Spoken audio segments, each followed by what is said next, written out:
నమస్తే ప్రజలారా, దయచేసి ఈ వీడియో రాష్ట్ర వ్యాప్తంగా షేర్ చేస్తారని రిక్వెస్ట్ చేస్తా ఉన్నా. ఎందుకంటే ఈనాడు సోషల్ మీడియా లేకపోతే రేవంత్ రెడ్డి పరిపాలన ఇంకెన్నో అరాచకాలు జరిగే అవకాశం ఉంటుండే. మీకు అందరూ తెలుసు, గత కొన్ని రోజులుగా ముఖ్యంగా కాంగ్రెస్ పార్టీ అధికారంలోకి వచ్చిన తర్వాత నిరుద్యోగులు రోడ్ల మీదకి వచ్చి వాళ్ళ సమస్యల పరిష్కారం కోసం పెద్ద ఎత్తున ఆందోళన చేస్తా ఉన్నారు.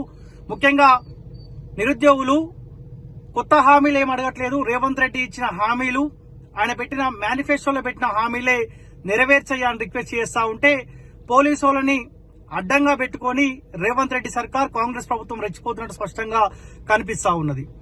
అయితే గత కొన్ని రోజులుగా నిరుద్యోగులను ఎక్కడికక్కడ మఫ్టీలో వచ్చి అరెస్ట్ చేస్తా ఉన్నారు. కిడ్నాప్ తరహాలో గత ప్రభుత్వంలో ఏ తరహాలో అయితే పోలీసులు కిడ్నాప్ చేస్తుండేనో మఫ్టీలో వచ్చి ఇప్పుడు కూడా అదే తరహాలో పోలీసులు తయారైనట్టు మాత్రం స్పష్టంగా అనిపిస్తా ఉంది.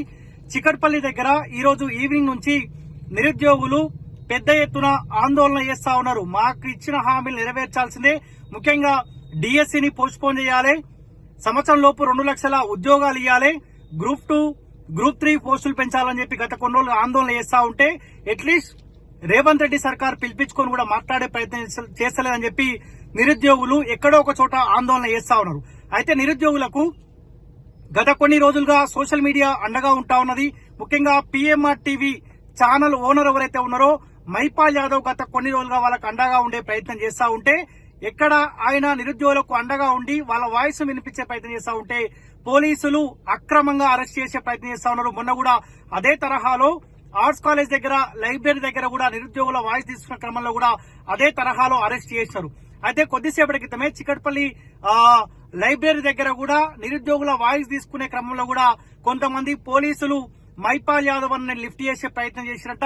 దయచేసి ప్రతి ఒక్క నిరుద్యోగి ఏ తరహాలైతే మార్పు కోసం ప్రతి నిరుద్యోగి వాళ్ళ కుటుంబ సభ్యులను మార్చుకునే ప్రయత్నం చేసిండో దయచేసి ఈ వీడియోని రాష్ట్ర వ్యాప్తంగా షేర్ చేసే ప్రయత్నం చేయండి. ఎందుకంటే మైపాల్ యాదవ్ ని ఎవరైనా కిడ్నాప్ చేసిరా లేకపోతే పోలీసులే అరెస్ట్ చేసిరా ఇప్పటి వరకు సమాచారం లేదు. వాళ్ళ కుటుంబ సభ్యులు మాలాంటి మీడియా సోదరులకు కాల్ చేసి వాళ్ళు భయపడతా ఉన్నారు. మైపాల్ యాదవ్ కొద్దిసేపటి క్రితమే కొంతమంది లిఫ్ట్ చేసే ప్రయత్నం చేసినట్ట. మైపాల్ యాదవ్ ఎక్కడ ఉన్నాడని చెప్పి వాళ్ళ కుటుంబ సభ్యులు ఆందోళన చెందుతా ఉంటున్నారు, భయపడతా ఉన్నారు. దయచేసి మైపాల్ యాదవ్ ని విడుదల చేసే వరకు నిరుద్యోగులు ఈ వీడియోని రాష్ట్ర వ్యాప్తంగా షేర్ చేయాల్సిందిగా రిక్వెస్ట్ చేస్తా ఉన్నారు. దానికి తోడు రేవంత్ రెడ్డి గారు ఇప్పటికైనా మీ అహంకారం తగ్గించుకోండి. గతంలో కేసీఆర్ ఇదే తరహాలో పరిపాలన కొనసాగిస్తే ఆయనకు రాజకీయంగా బొందబెట్టిరు. మైపాల్ యాదవ్ ని అరెస్ట్ చేయడం లేకపోతే మైపాల్ యాదవ్ గొంతుకను ఆపుతామనుకుంటే మైపాల్ యాదవ్ లాంటి వాళ్ళు 1000 మంది తెరపైకి వచ్చే అవకాశం ఉంటుంది. సోషల్ మీడియా ఆపడం కేసీఆర్ తరం కాలేదు, నీ తరం కాదని కూడా ఒకసారి గుర్తుపెట్టుకోవాల్సిన అవసరం ఉంది. సో దయచేసి ప్రతి నిరుద్యోగి ఈ వీడియోని షేర్ చేసే ప్రయత్నం చేయండి.